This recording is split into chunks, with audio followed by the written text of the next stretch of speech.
of everything. I'm going when you're going. Okay, so talk to me. No, not today, Adnan. No, why not? I was going 5 minutes. 5 minutes. 5 minutes. Bro, stop patronising me with your rubbish. You're crazy, man. No, I'm just talking with I'm you. going to make 1 point, then he's going to continue. Right, so go on, Okay. and then I'll reply to your point, As and I then I'll mentioned go. in the Balkans, Yes. the Ottoman Islamic Caliphate Yes. was a Muslim minority state in the Yes, Balkans yes. up until the 19th century. The persecuted 1 second. Christians. Up until the 19th century. Yes, the Just like persecuted in Christians. Mughal Empire where the Muslims were a minority. They 19th persecuted century. Christians. There were tens of millions of Muslims Yeah. still in the Balkans. Yeah. No one was forced to convert. The churches are all there. Yeah. What happened to all the synagogues and other places in Andalusia? So what 1 second. we've heard is here's our history you're versus yours. attempting, The you're churches are there. attempting to justify, Churches are there. bearing in mind that you came into this conversation because you said you were going to give me I gave you. an example Yes. of a tolerant, benevolent Islamic No, caliphate. that's your words. And the No, one but no, example we that you stand by gave, that. No one one said second, that. Adnan. We stand by that. 1 second. Yes. And the example that you gave was a supremacist caliphate. I'm going soon. Was a supremacist caliphate. My field is Don't history. interrupt. Don't interrupt, Adnan. Yeah, I won't. Don't interrupt, My Adnan. field is history. Don't You're interrupt, welcome Adnan. to talk to me. Don't interrupt, I'm Adnan. happy to talk to Don't you. interrupt, No Adnan. interruption. So the example that this apologist gave, the example Calm down. that this man gave, Calm down. who when we spoke The mic is there. about You're shouting. Islamic conquests of Christian You're lands, shouting unnecessarily. said, Alhamdulillah. In other words, thanks be to God that Muslims invaded Christian lands. Well done, supremacist. Well done, supremacist. Now, what happened when those caliphates dominated those Christian lands? They suppressed our customs. They suppressed our religion. They forbid Muslims to accept our religion. They forbid Christians to evangelize to Muslims. They restricted the practice of our faith. They imposed upon us a protection racket called the jizya. Any references? Yes. Wait. Yes. Yes. Let him bring the references out. I'm going to give a reference. Now we're talking. Bob is not going to stay and talk to me. No, I'm going to answer this question and then And I'm then he's going to going to go. run away. No, look, this is not. I said I was going ages I'm ago. going to stand here till the sun goes down, and we have another an hour and a half. I'm willing to stand by all these things Bob is claiming, and I'm going to refute every single one of them with evidence and substance. Let's see. You want to stay? You want to stay instead of him? 1 second, Adnan. He's going on Fox News and Wikipedia. He'll be back soon. You're going to look a fool in a minute. He'll be back soon. Give me some of that action. I There will we go. stay. I'm here to stay. Yeah, Every single claim these Christian missionaries will bring, we will rebut it with evidence and substance. Unlike them. Now he's going on an Islamophobic website looking for. He's going to look a Let's fool see. in a minute. Okay, I like to look like a fool. Come on. If it is possible. Put this dandelion down. I will take care of him. 1 second, let me find it.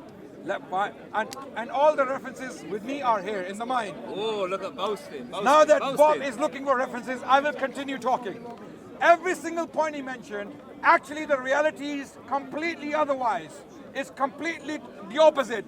The Christians, when they went into land, they forced entire populations into Christianity. One big example. How many examples can I give? There are many. I'll give you one. Andalusia, Spain. They simply wiped out every single Jew Got and it. Muslim from the Iberian. Of course you got it. Of course you got Got it. it. Right? So let's talk got about it now. I will Shut this ask Bob. dandelion up now. I Come on, will Bob. ask Bob to give me one reference where a Muslim government, as a policy of government, forced people into Islam to accept their religion. One reference. Listen to me again. Listen to me again. Let me reply. Listen to my question Let him again. Let me reply. Let him reply. Now, Let me reply. Now notice, Adnan demanded one reference where Muslims forced Christians to accept Islam. yes. That was the challenge. Here is the reference. Okay. Come on, son. Are you all listening? Where is the source? Be quiet, I'm going to tell you.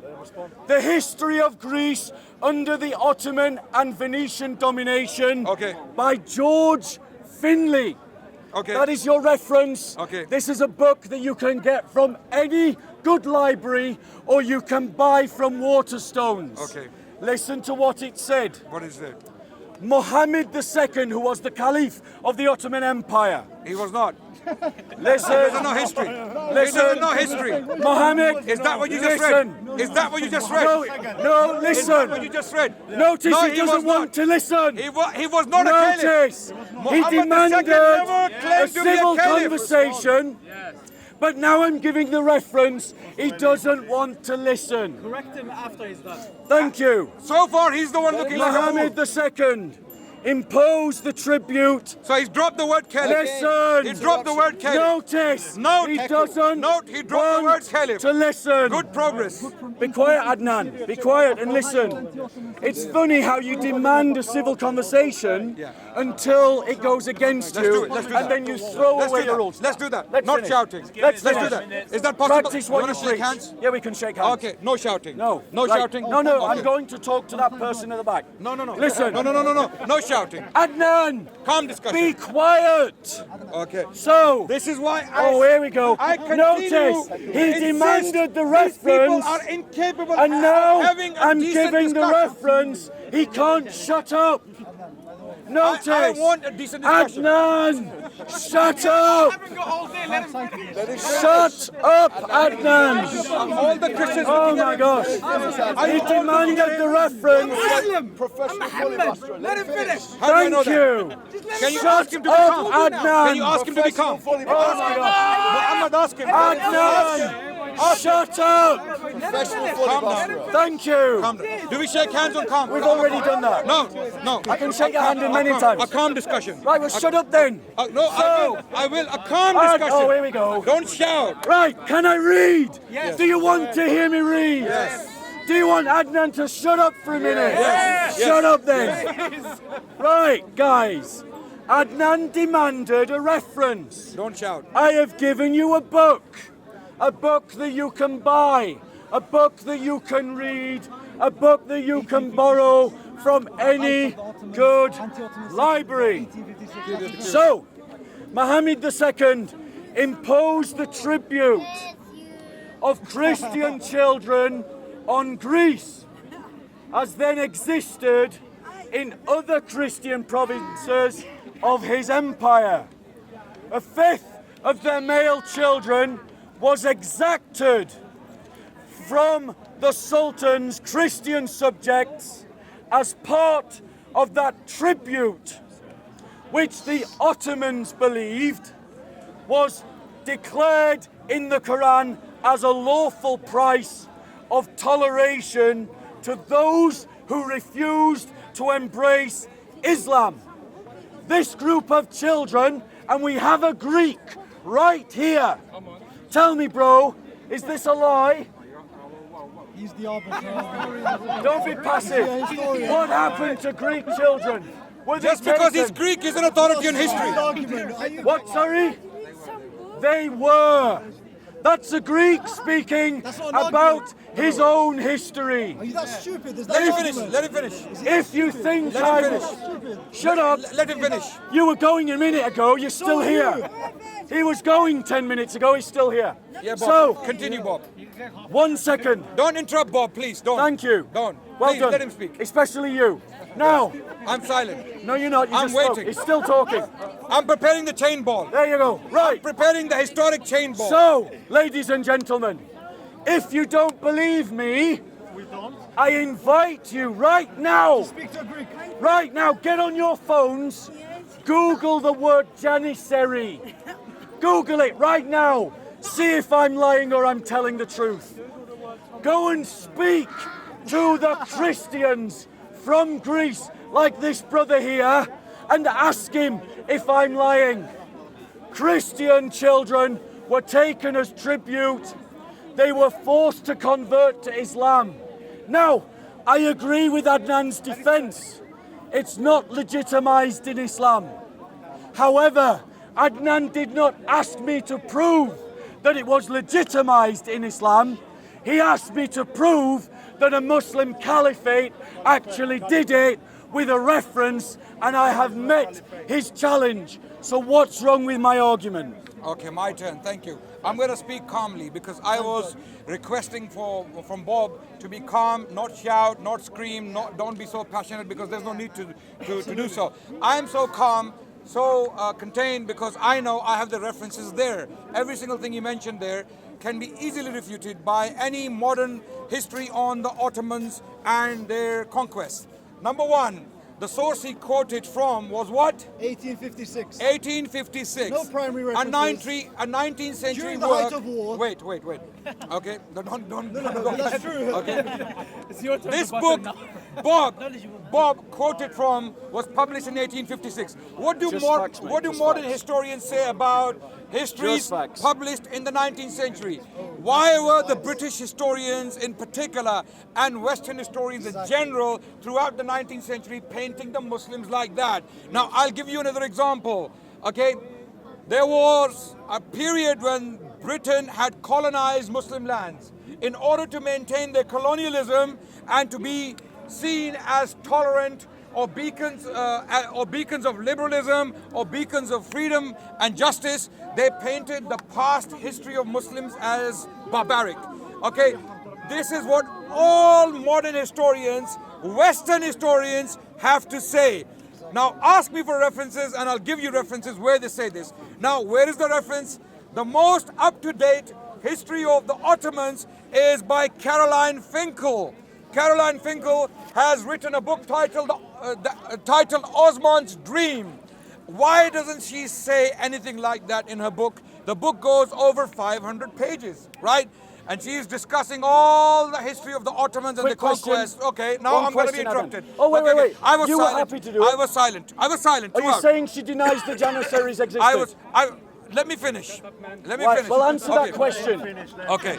Now, there is a reason. You weren't saying that a minute ago. There is a Neither reason. were you. There is a reason why Bob, I will request. I'll accept that a review from him and him alone. Bob, I will request your silence until I finish Well, because I practice waited. what you preach. I waited, right? Right, no, you didn't. I waited. You interrupted me Bob, continuously. Okay. People are watching. Let them decide Yes, whether they I can was decide. interrupted. They can decide. My only purpose of interrupting was to have a decent discussion, which we agreed to, and you still continue to shout. I'm not shouting. I don't want to shout. were interrupting. Okay? So I'm not going to shout. I will give references.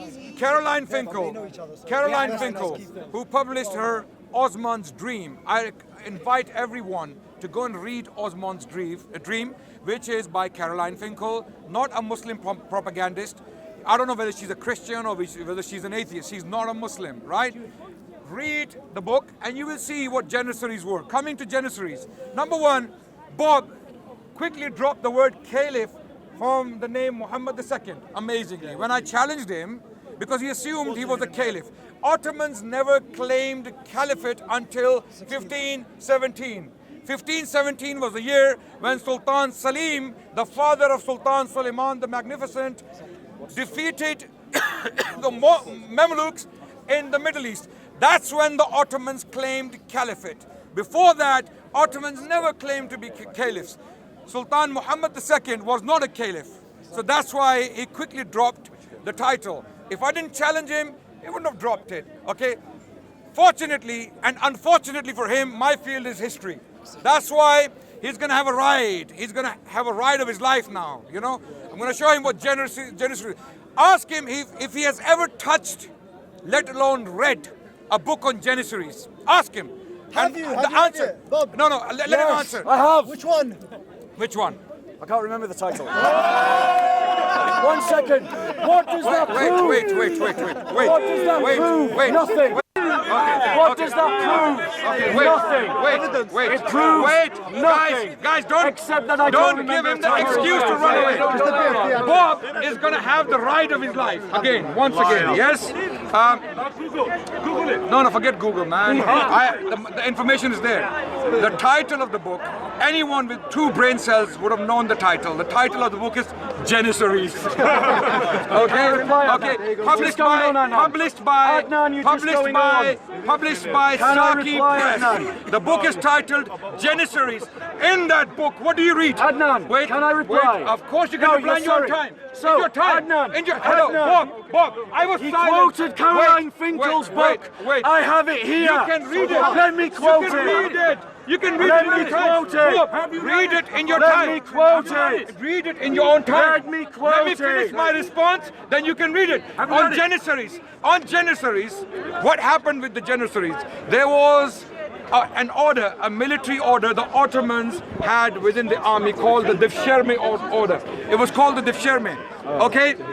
In this book, Janissaries, published by Saki Press, this scholar, he argues that there were Greek Christian parents. Listen to me carefully. Listen to me carefully. Greek Christian parents were voluntarily. Adnan, just going on, be bro. patient. Bro, Patience is wrap the up key. your point or I'm going to walk away because you want to do a monologue. I know you do it that. burns. This information burns. No, it So you are isn't. sizzling. It's I was actually trying to leave 5 minutes ago. Wait. This is Bob burning, right? Wait. Not really. Okay. Then be patient. Bro. I'm finishing. No, I'm finish finishing. then. Okay. Finish. Okay. Finishing, come on. Okay. Last point I want to make on Janissaries and the Devshirme. The Devshirme was the order that was handling the case of Janissaries. Janissaries were a special corps within the Ottoman army with the highest ranks. Christian parents, listen to me carefully, would voluntarily bring their children and leave them with the Devshirme. Greek Christian parents. Now, how do we know this? I will give you one particular example. Wrap up, Adnan. Ibrahim Pasha. Ibrahim Pasha, the most powerful man during the reign of Sultan Suleiman the Magnificent, the most powerful Ottoman emperor who governed from 1520 to 1566, 46 years. The most powerful prime minister in this period was a man called Ibrahim Pasha. Ibrahim Pasha was a Greek child who was voluntarily submitted by his parents to the Devshirme so that he can be educated, so that he can rise in the military ranks and become one day a general. He not only became a general, he was the prime minister of the Ottoman Empire, a child who was voluntarily surrendered by Christian parents. Right, now, Adnan, return to this. Now notice, the Muslims are all clapping for a justification. 1 second. Make this 1 second. No, Adnan, shut up a minute. So, notice. 3 minutes. No, Adnan. 3 minutes each. No, I don't agree. You want justice? I don't agree. You want justice? I don't agree. 3 minutes each. Notice is interrupting. No, I'm not interrupting. Notice is interrupting. Okay, Notice is let him go on. interrupting. No problem. Notice is interrupting. No. Now notice, ladies and gentlemen, I don't need to interrupt. that Adnan's Muslim audience clapped the justification of the kidnap of Christian children. That's what you applauded. That's what you applauded. And here we have a supremacist saying that it was not kidnap. Think for a moment. Would you, Muslims, give up your children to be raised as Christians? Would you abandon your families to a state that had conquered your lands, oppressed your religion, and now was demanding your children? Would you just surrender them? Of course you wouldn't. Yes, we would. No, I Yes, we pity would. your family, Adnan. And I will explain But why. notice the interruption once again.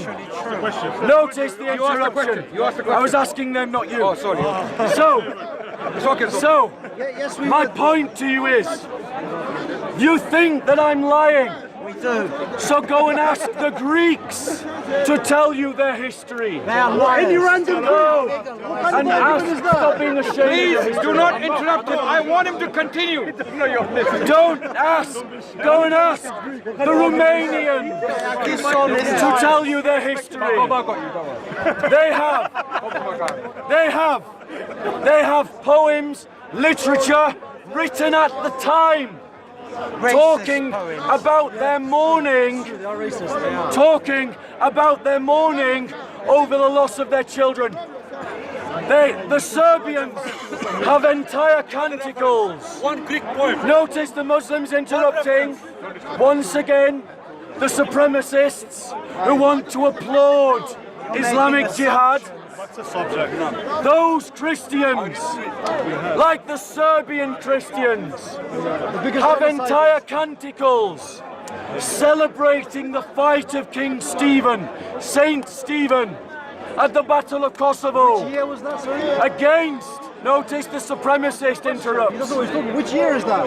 that fought against Islamic occupation. Don't interrupt him. Muslims, everything that we are talking about is based upon the fact that Islamic armies were committed to jihad and invaded Christian lands. That is a historical fact. Quoting, what's the name of that? He didn't even read. He's quoting. Okay. Who's wrote it? You wrote it? So Robert Spencer wrote a book, The History of Jihad, and this is a quote. This is a quote from Caroline Finkel. In Osman's Dream, the history of the Ottoman Empire. Yes, Caroline Finkel's perspective.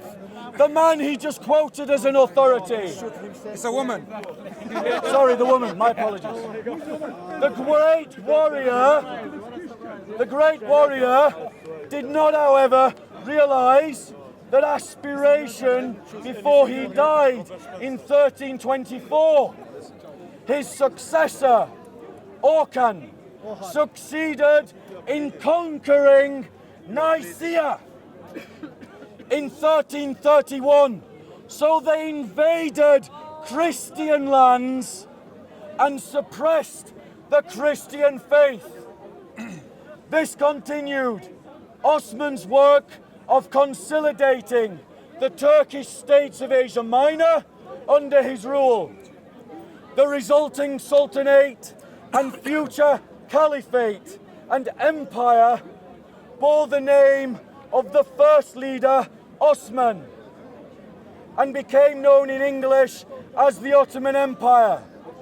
The Ottomans were able to gain control over small Turkish states of the region because it was said of their indefatigable commitment to jihad. So the Islamic State of the Ottoman Caliphate was ideologically committed to the violent invasion of Christian lands and did so. Notice the apologist tries to argue against history. One second. You spoke for a long time. No problem. Carry on. No, I am. The Ottoman Caliphate. You don't need to take my word for it. Ask a Greek. If you think I'm lying, go and speak to the Christians in Eastern Europe. And the Muslim supremacist here may laugh and joke about stealing Christian children, about conquering Christian land. But ultimately, if you think I'm lying, go and ask the people who suffered it. The Greek historians are in no doubt, and many of them are modern historians. They are in no doubt about what it meant to be conquered and dominated by the Ottoman Caliphate. And simply saying that a historian wrote a book in the 19th century, and that means that is discredited history, is a poor way to construct your historical investigation. Adnan claims to be a historian. He's not a historian. He is an apologist for a supremacist ideology and for the crimes of an Ottoman caliphate that imposed Sharia by force. Okay. Thank you, Bob. Thank you for all that shouting and screaming. No. Okay. Now my turn to speak. I did not interrupt Bob. In fact, yes, you did. In fact, yes, he did. In fact, I was telling people to be quiet and silent when he was talking, right? People right? can decide. So there's a reason why I let Bob speak, right? Because I don't want him to say later on that he didn't have the chance to speak. He didn't have the he didn't have the time to express his ideas and all the. Have you noticed he read one quote from Caroline Finkel? And the quote doesn't say anything about Janissaries. It doesn't say anything about forced conversion. It only talks about Ottoman expansion. That's not the point of the debate, though, is it, Adnan? Did I interrupt him? Yes, you did. Okay, no, I did not. I did not. Yes, you have did. to be patient, Bob. I know. Practice what you preach. I know. When I give information, it can be very painful for extremists. Okay, because I am anti-extremist. I'm a medicine for extremists, right? I consider myself antiseptic medicine for extremists. What kind of extremists am I talking about? There are two kinds of people who agree on this version of Islam, the one they present to the people. ISIS and them. Okay, they are united on this version of Islam. ISIS and Islamophobes are brothers in one faith. Okay, and that faith is hatred of Islam. Okay, so the point I want to make is Caroline Finkel did not say anything about Janissaries. You see, have you noticed he has quickly abandoned that point because he has nothing more to say on that. We started with forced conversion, and I gave you references. The book of, if you read the book called Janissaries, published by Saki Press, in that book, the author clearly gives examples where Christian Greek parents were voluntarily coming forward, submitting their children to the Difsharme, the order that was taking care of them, educating them, training them in military arts, and the outcome was people like Ibrahim Pasha, the most powerful men in Ottoman history. Greeks! Ibrahim Pasha was Greek, coming from a Christian family. So what he wants is, he wants, as beautiful as Islamic history may be, they can't see it. You know what? Why? Because they put on lenses. The Trinitarian lens, okay? The Trinitarian lens shows you three, okay? If I put on this lens and it has Trinity on it, three colors, it will show me three people, right? This is why they see good Islam, bad Islam, and even worse Islam, right? That's why they see three Islams. They can't see one Islam. We Muslims see one Islam. Why? Because we are a people of monotheism, Tawheed. So coming back to history of the Ottomans. Ottomans, why did they expand? He kept saying that Ottomans were invading Christian territories. Do you know why? Do you know anything about the Crusades against the Ottomans? Do you know what the Catholic Church was doing to Ottomans? Do you know why Uthman, the founder of the Ottoman dynasty, why he was fighting the Crusaders? Do you know why Orhan, his son, was confronted? They were fighting the Crusaders. You know why he doesn't mention it? Two reasons. Either he's a liar, deliberately hiding the information, or he doesn't know about it. I'm pretty sure he doesn't know about it. He doesn't. Ottomans were fighting the Crusaders. The Crusaders are coming down, attacking them, okay? And Catholic Church was actively inciting violence against Muslims. And this started from the very first crusade in 1095. When Pope Urban II, a Christian head of the state and the church, he said, go and kill Muslims and liberate the Holy Land. Those crusades never stopped. After Sultan Salahuddin took back Jerusalem, they continued. And these crusaders kept coming into Central Asia, Asia Minor, current day Turkey. And they kept attacking Muslim tribes, Turkic tribes, initially the Seljuks, and then later on the Ottomans. This is the history he would never tell you. That's why I invite you to go and read Caroline Finkel, not Robert Spencer. Now he mentioned, without shame, these people have no shame, okay? Without shame, he quotes Robert Spencer. Imagine if I was arguing about the Jewish people and I quoted Hitler as my authority. What would you think? What would you think of me? Okay, you would think either I'm a liar or I'm stupid, right? Okay, both fit on this guy. Both, right? Okay, wait. Okay, Robert Spencer is the most notorious Islamophobe in the world. He is the most notorious, to an extent that Breivik, Andres Breivik, he quoted him. He quoted him in his manifesto. When he killed over 70 people, you know who his inspiration was? Robert Spencer. No wonder these people think like ISIS. No, I did not interrupt you. Be patient. It's antiseptic. I know it burns. Wait. No, Ray. Okay, wait. I've got other historians for you. Wait. I have other historians. No problem. Keep Googling. Keep Googling. First, in his first turn, he presented a history from 1856. Then he came up with Robert Spencer. Now he's going to come up with something like maybe Netanyahu. You know? Maybe Netanyahu. You never know, okay? So I'm going to leave him to do that. Do your Google research while I'm talking, okay? So the point is, I am quoting without a break Western academic sources. What? Not Muslims. You quoted one. Get it right. You quoted one. No. Caroline Two. Finkel. Two. Who was the Two. other? Janissaries, the book. Who was the other? Titled Janissaries. Who was the other? Published by Saki Press. Saki Press. Saki Who was Press. the author?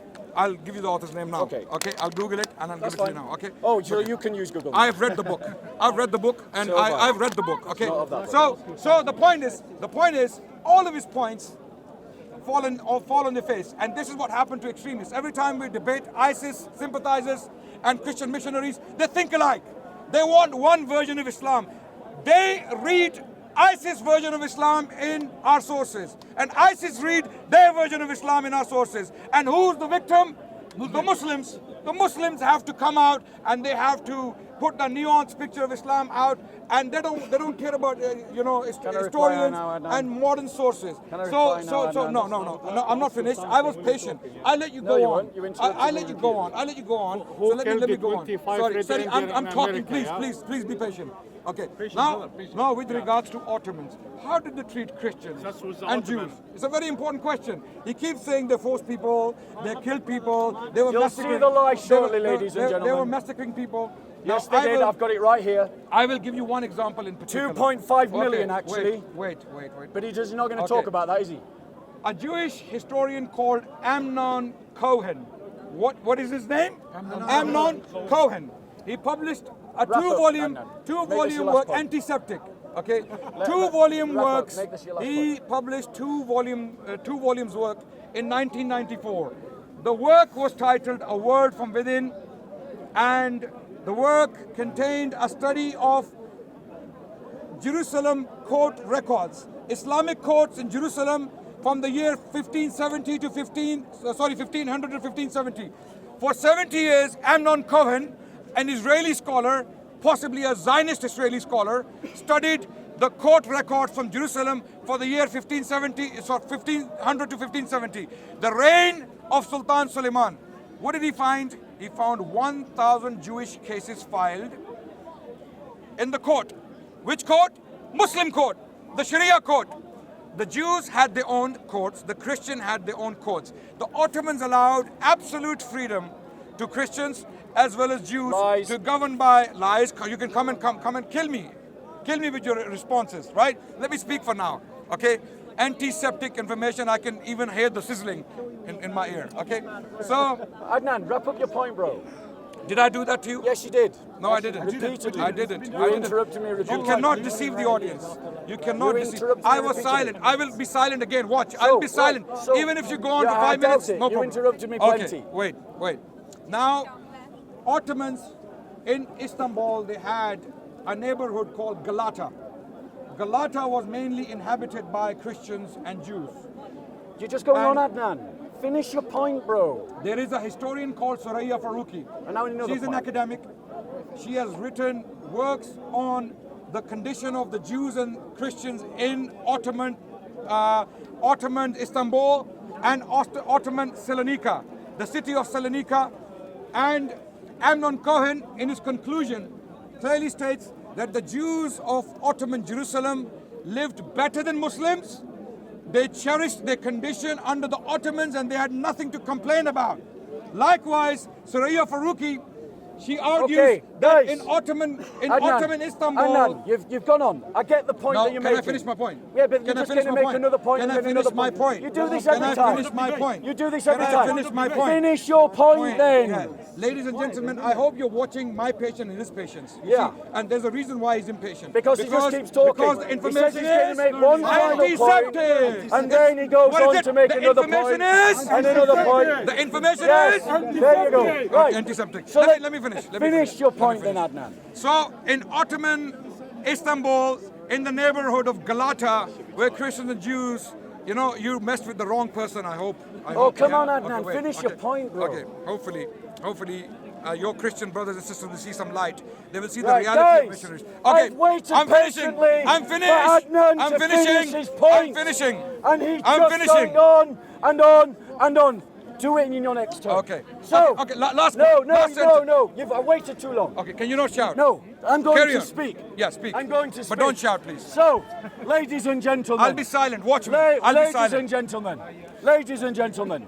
He said that the invasion Don't shout, please. of Christian lands in Eastern Europe was a response to the crusade of Latin Christians. That is a lie. Eastern Europe was Eastern Orthodox Christians, not Roman Catholic Christians. He lied to you just then. He said that the Christians had nothing to complain about. However, Benny Morris, an Israeli historian, writing in the book The 30-Year Genocide, Turkey's destruction of its Christian minorities, 1894 to 1924, so another historian points out that the Ottoman Empire killed 2.5 million Christians. And he says they had nothing to complain about. Adnan is lying to you because he is not a historian, he is an apologist for Islamic supremacism.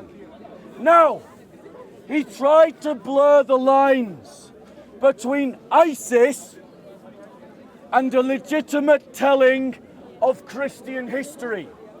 In other words, according to Adnan's supremacist worldview, if you point out the crimes of an Islamic caliphate, you're an extremist. You're a hate preacher. You're like Breivik. You're an Islamophobe.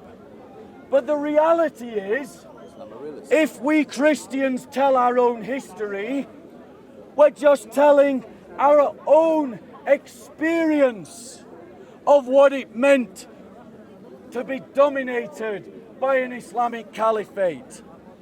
Now, if you don't believe me, as Adnan doesn't, you can go and buy the book and read it for yourselves.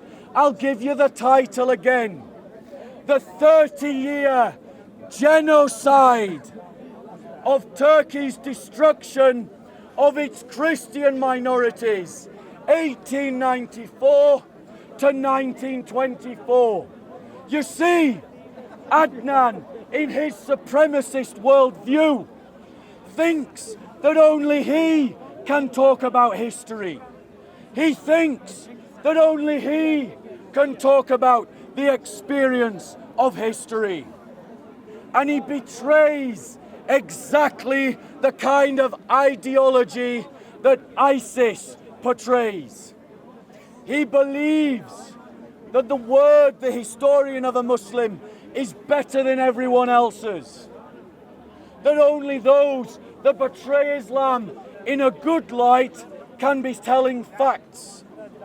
So every historian ever, and I've quoted 2 historians and 1 polemicist, everyone who forms a critique of Islamic history, even academics from the 19th century, are all Islamophobes. These are not lies. Truth number 1, Muslims invaded Christian lands. Can I get that quote now? Sure.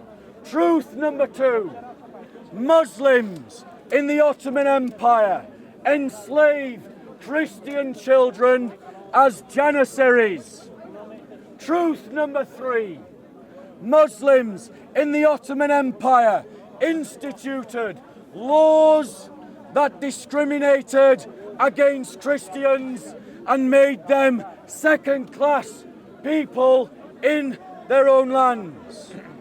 So, quoting again, showing that Muslims invaded Christian lands. From Robert Spencer's book, a man I quote as a polemicist. However, if you think he's lying, go and check the facts that I'm now going to read and see if he's lying. Google it right now. Go on, Google it right now. So, on June the 15th, 1389, the jihadis engaged Christian forces in the battle at Kosovo. Notice the Muslims interrupting. But they weren't interrupting Adnan. And in the early days of jihad, the Muslims prevailed against a stronger, larger force of Serbs and Bulgarians. Now tell me, why would the Serbs and the Bulgarians bother to fight the Muslims if the Ottoman Empire was not invading their lands? Bearing in mind the date, 1389, the Crusades as a project was all but over in 1389. And the Serbs and the Bulgarians were not big parties in the Crusades. So his attempt to legitimize this invasion was a lie. Why was it a lie? Because Adnan is not a historian. Adnan is an apologist for Islamic supremacism, and he believes that what the Ottoman Caliphate did when it invaded Christian lands was justified. The Janissaries fought with the real zeal of proselytes against their idolatrous countrymen. In other words, they had been converted to Islam and then they had been sent back to kill their own fathers, their own mothers, their own brothers and their own sisters. Little wonder that across Eastern Europe you can find poems, songs, canticles and stories of Christians who, when they defeated the Ottomans, they didn't celebrate, they didn't have a party, they mourned, they cried, because they knew that the people that they had defeated in battle were their own children.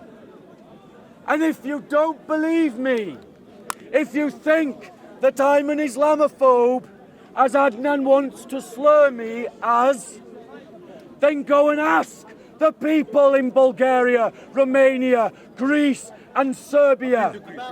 Because Adnan has smeared all of those people, tens of millions of people.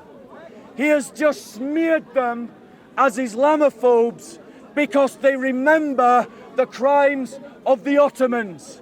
As far as Adnan is concerned, if me telling the truth of history makes me an Islamophobe, then the Greeks are Islamophobes, the Bulgarians are Islamophobes, the Serbs are Islamophobes, the Romanians are Islamophobes, the Ukrainians are Islamophobes, the Croatians are Islamophobes, the Albanian Christians are Islamophobes, the Austrian Christians are Islamophobes, because they all agree with me, not Adnan.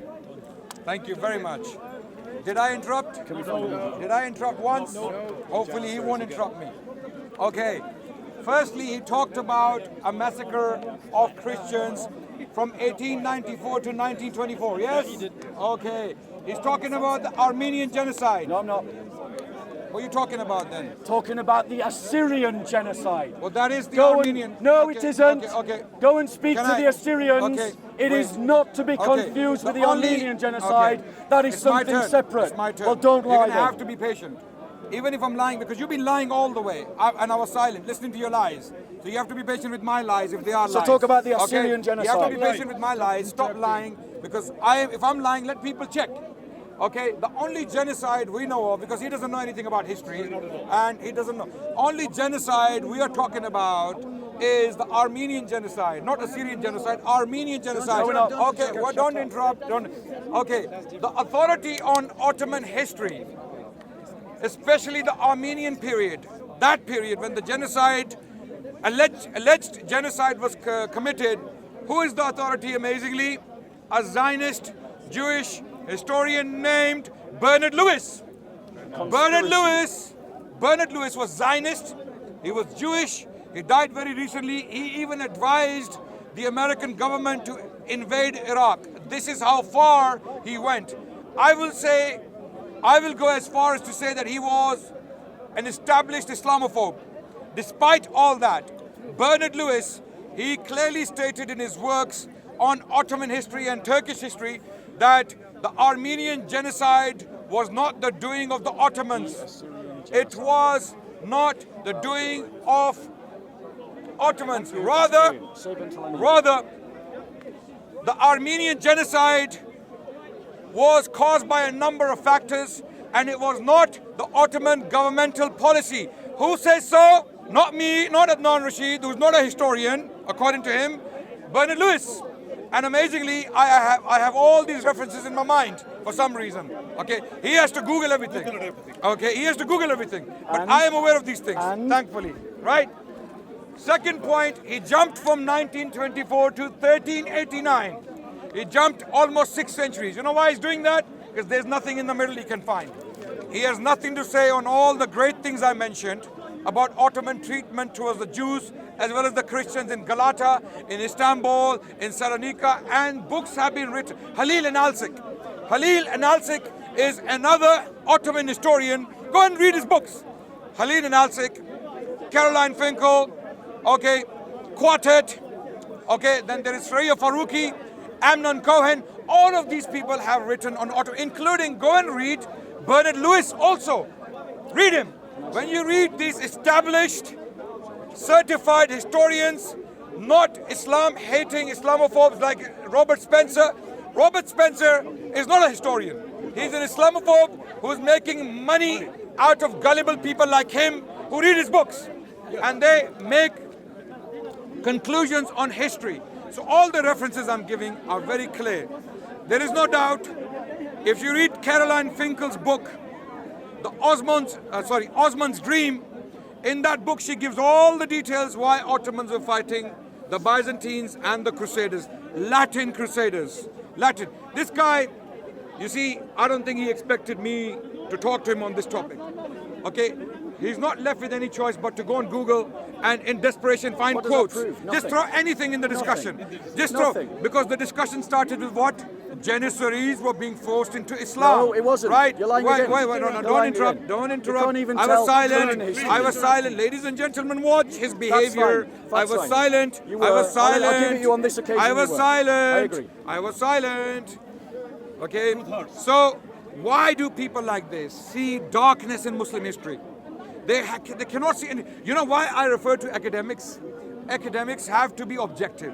Even if they have an agenda, even if they have bias and prejudice, they have to pretend to be objective. They have to mention great things about the Ottoman history. Now, I'm not saying Ottomans are perfect. I'm not standing by everything they did. I am sure they did great mistakes. The point here is to expose his lies. He doesn't know anything about Ottomans and what they did with the Jews and Christians. He sees darkness. Like ISIS, they see darkness in Islam and Islamic sources. All this is darkness. Islam, sword. Okay, it's sword. It's all sword. Okay, these guys, when they read Islam, they see sword. They see darkness. They see destruction. They don't see the coexistence between Jews and Christians and Muslims. They don't see 1,000 years of Muslim civilization. They don't see our libraries. They don't see our philosophers. They don't see Al-Andalus. They don't see Baghdad. They don't see the libraries and the universities and the street lamps of Cordoba. They don't see the civilization Muslims had achieved for over 1,000 years. Bernard Lewis states, the man who actually specialized in Turkish history, he states that 90% of the world's Jewish population, listen to me carefully, everyone, 90% of the world's Jewish population survived for 1,000 years under Muslim protection. Muslim protection. Muslims protected the Jews from who? From who? From them. From them. Those who are wearing crosses like this and their uniforms, crusaders. Crusaders and Christian governments of Europe. Where was the Holy Spirit? What happened to the Christians? Was Holy Spirit on holiday for 1,000 years? Was Holy Spirit not there to guide the flock of Jesus?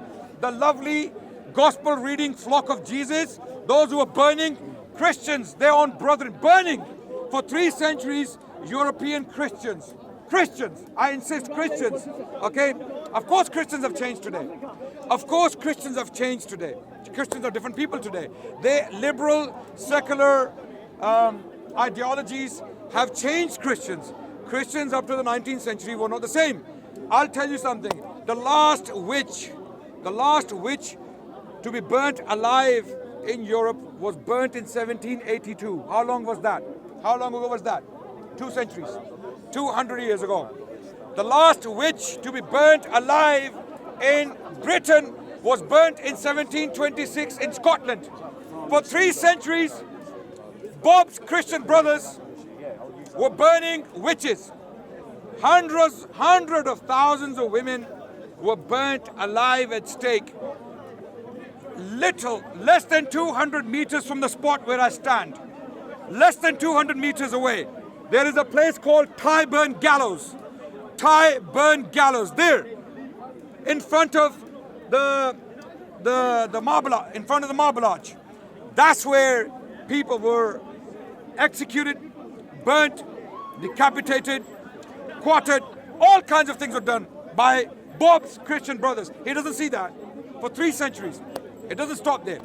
Heretics were being burnt alive. Scientists, Galileo nearly got burnt for his heliocentric theory of the solar system. Galileo, when he came out, he said, actually the solar system is heliocentric, not geocentric. You know what the church said to him? He was put on trial, nearly burnt alive. Others were actually burnt alive by the church. Who was doing it? Christians. What will Bob do? I really want him to come back and comment on that. Really want him to do that. He can see Ottomans doing all those evil things, according to Robert Spencer and all the Islamophobes he's reading online. He can see all that. But what has Bob to say about Crusades? He said Crusades ended by the 14th century. No, I will again guide you to an academic source, Housley, Housley. That's the name of the scholar. And the book is titled Later Crusades. Crusades continued until the 16th century. In fact, some people say the Battle of Lepanto between the Ottomans and the Christian Habsburg, a coalition of Habsburg and Phoenicians and the Catholic Church in general. In 1571, the Battle of Lepanto was regarded as crusade against the Ottomans. So he doesn't know again what he's talking about. Ladies and gentlemen, my difficulty with people like this is that you cannot possibly argue with ignorant people. I am continuously guiding you to academic sources. Go and read Western academic sources, not Muslim propagandists, not Muslim polemicists or apologists. Not one name I mentioned in my discussion today. You're shouting now, Adnan. Okay, I can give you Muslim sources, for example. For example, Sallabi, Muhammad Ali as-Sallabi has written books on Muslim history. They have been translated into English. I will never guide you to go and read his books. They are for Muslims. Okay, right?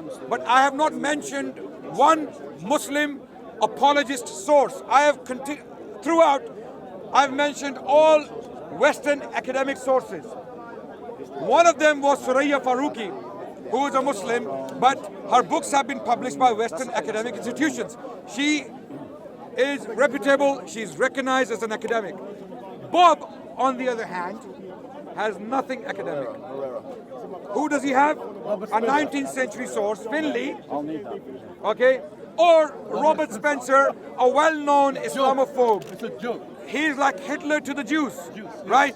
So the point is, ladies and gentlemen, if you want to know about Muslim history, Muslim civilization, Muslim conquests for that matter, go and read academics. books published by reputable institutions like Cambridge, Oxford, Columbia, Pennsylvania, Georgetown. Okay, these scholars are recognized. They will tell you both sides. They will tell you what happened in wars, and they will tell you how Muslims in general treated the Jews and Christians. Now, Bob will never comment on two things, and I hope he proves me wrong when he comes back.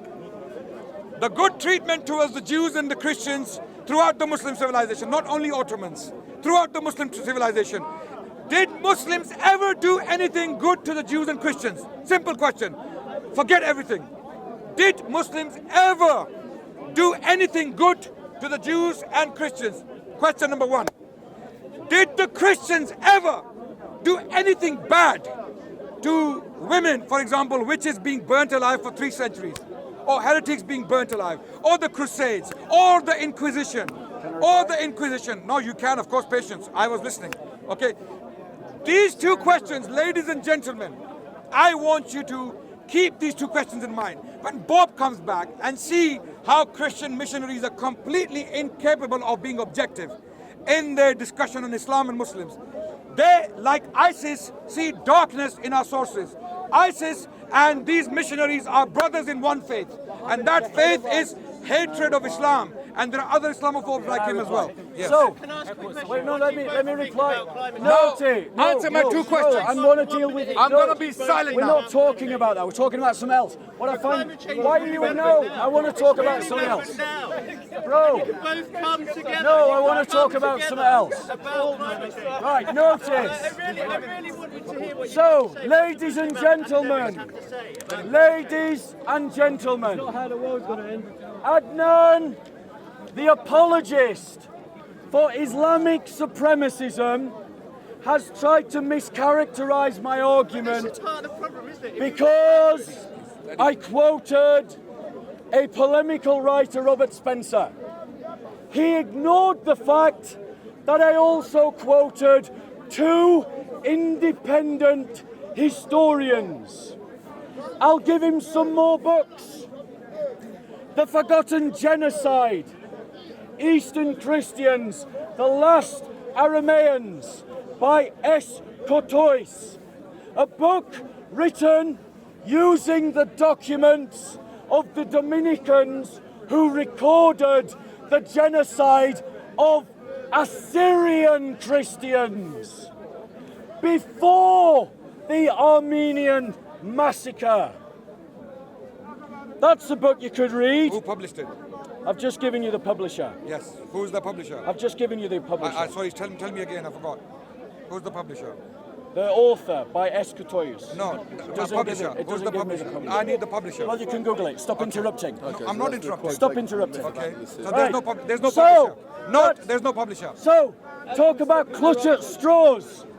Every time you meet what he demands of you, he changes the goalposts. He changes the target. So Muslim. He demanded historians. Well, here's one. The Myth of the Andalusian Paradise by Dario Fernandez Morera. World leader. A Spanish historian speaking about the persecution of Christians in Spain. Because Adnan, the apologist, not a historian. Take it from the book. Where's this? Where am I? Myth of Andalusia. It's on the genocide. The slavery bit. Yes. So Adnan wanted to present Andalusia Who's the publisher? as some I've just given you the No, reference. the publisher. Notice he's The publisher. interrupting. The publisher. Notice he is interrupting. Shush, Adnan. I know it burns you. I know it burns you to hear history. But try, Adnan. Listen to what the historian wrote. Can I ask a question? Listen to what the historian wrote. Because this is speaking about Adnan. Other efforts to downplay the phenomenon of massive slavery in the Islamic empires have been similar marvels of academic ingenuity. Thus, defending slavery in the Islamic Mamluk Empire, as medieval study scholars offers the official view among specialists. It is important to understand that medieval Islamic civilization had a different attitude towards slavery than that seen in Western Europe. This is what the apologists say. Slaves were much better treated and their status was quite honourable. Furthermore, the career opportunities open to a skillful Mamluk and the higher standards of living available. The historian is pointing out the efforts by people like Adnan Rashid to whitewash history. Go and read his book. He exposes the lie of this supremacist. He exposes the lie of this apologist. No, thank you. Who wants to dominate, who seeks to justify the domination of Islamic caliphates. We've given two references. Can we go on to the... Let's talk about the Armenian and the Assyrian genocide. Now remember, he tried to say that this wasn't the official actions of the government, bearing in mind that the genocides, two of them, happened independently and by two different governments, the Caliphate and Ataturk's secular Turkey. But when you hear the numbers of those that are slaughtered, do you honestly believe that it could be carried out without the sanction of a government? All in all, about 1.5 million Armenians were killed in the Armenian genocide. 700,000 Greeks and 75,000 Assyrians were killed in Ottoman territories under similar circumstances. So, Adnan is saying that Christians have nothing to complain about. So let me ask Adnan, the apologist, if we kill 275,000 Muslims in the UK, would you have something to complain about? If we killed 1.5 million Muslims in Germany, would you have something to complain about? I put it to you that Adnan has lied to you. He said Christians in the Ottoman Empire under Muslim rule had nothing to complain about. Adnan is an apologist. The Ottoman Caliphate invaded Christian lands. They mass murdered Christians. They took Christian slaves. They desecrated Christian churches. They confiscated Christian property.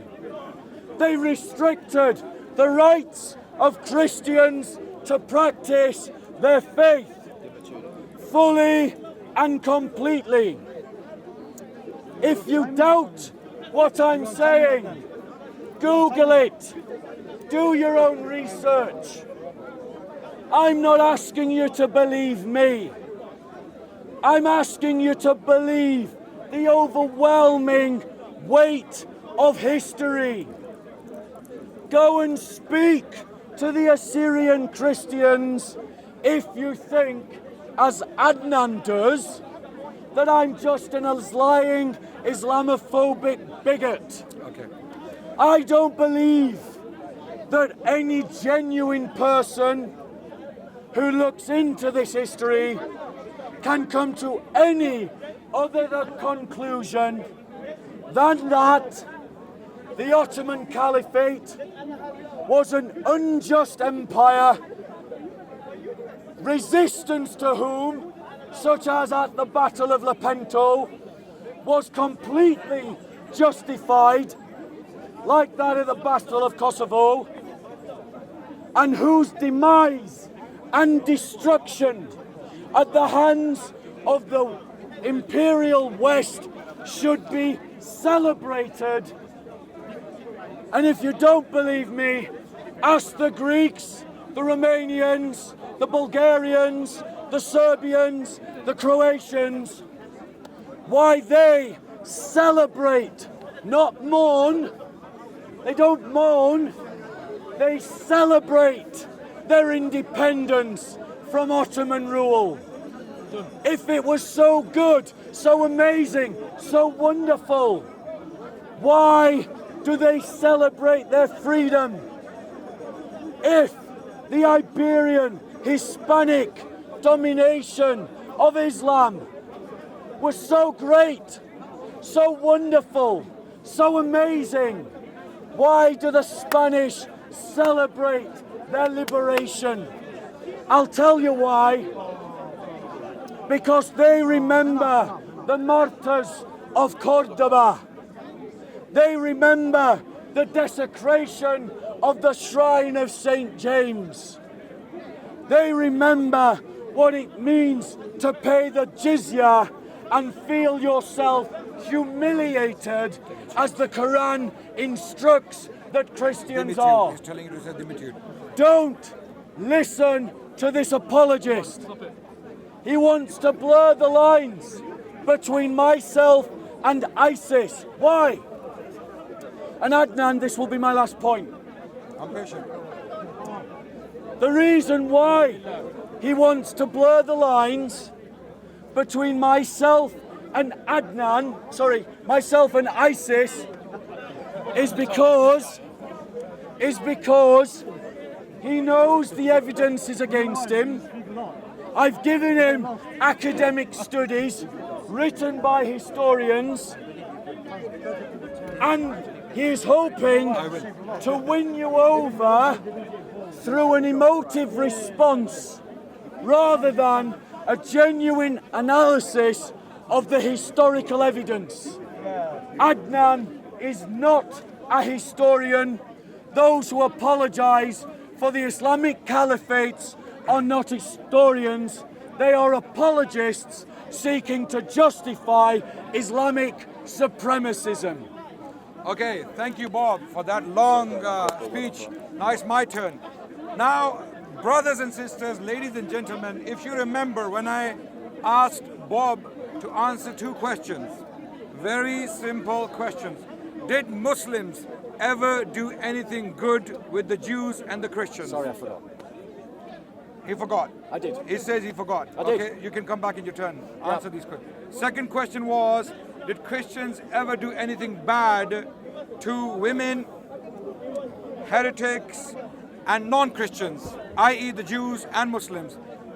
The list and the history, academic history, not Islamophobic or polemical history of Islam or Christianity. I'm talking about what academics have written on the phenomenon of witch burning and Inquisition and heretic burning. There are tons of books written on these topics, published by reputable Western academic institutions.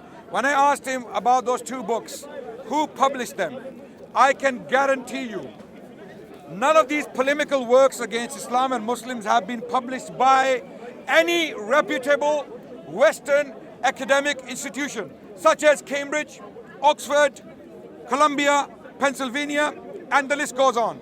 So the reason why he will always, without a break, rely on polemical, Islamophobic, biased, prejudiced sources is because he cannot find support in Western academic sources on these issues, these topics. Every single source, without an exception, I mentioned was published by a reputable institution, by recognized, established historians who are neither polemicists nor bigots. Every single source he mentioned are either polemicists or a bunch of bigots like Robert Spencer and the other sources he mentioned. Christian missionaries like him can never be objective when dealing with Muslim history and Muslim civilization, because they can't see anything good and they can't see anything bad about their own history.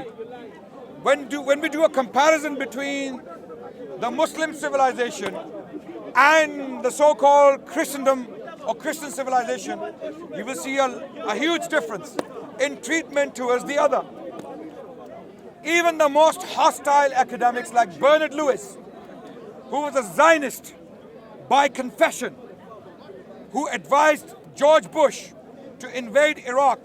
He was a historian, recognized historian. Even he goes as far as to say that the Muslims, when they were in power, they treated the Jews with utmost kindness and generosity. Even you can see him lecturing on this topic. Go and Google his name, Bernard Lewis, Muslims and Jews. You will see the lectures and see what he has to say.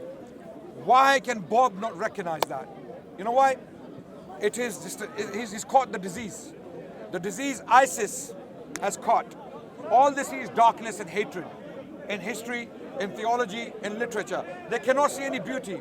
They cannot see any coexistence. They cannot see any compassion between Muslims, Jews and Christians. All this is hate and darkness. Islam has to be evil. Even though there are good things about Islam, Islamic civilization lasted for over 1,000 years. The oldest churches in the world are in the Muslim world, right? What did the Christians do when they came to power? And if I heard him correctly, did he say Western imperialism is to be celebrated? Is that what he said? No, you misheard. Oh, I have misheard. Okay, so I'm not going to comment on that. But even if he didn't say that, Western imperialism, which was primarily Christian, because with imperialism came Christian missionaries. They went to Africa, they went to India, and as irrational as that faith is, people rejected it. Even though imperialism was in power, right? He talked about slavery. It is in the Bible. Paul, and he's a Christian, I know, he's wearing a cross there. And he's got a problem with it? He's got an idol on the cross. You got a problem with my cross? Okay. I do, I do. There you go. It's idol worship. Islamic supremacism. He has a problem with my cross. Okay. So Islamic supremacism. He has a problem with my cross. Shut up, the Muslims. By the way, Islamic supremacism. Okay. Can I continue? By the way, I'm not an Islamic supremacist. I am a coexistence supremacist. I want humans to coexist. I believe Islam as a faith and as a civilization had the most beautiful period of coexistence in human history. And the only other example we have in human history is modern West, where Muslims, Jews and Christians coexist harmoniously. That's beautiful. That's to be cherished. We as Muslims, we acknowledge virtue where it exists. And it is not because of Christianity where we have coexistence. It is because of liberalism. Liberalism and secularism is not necessarily Christian, right?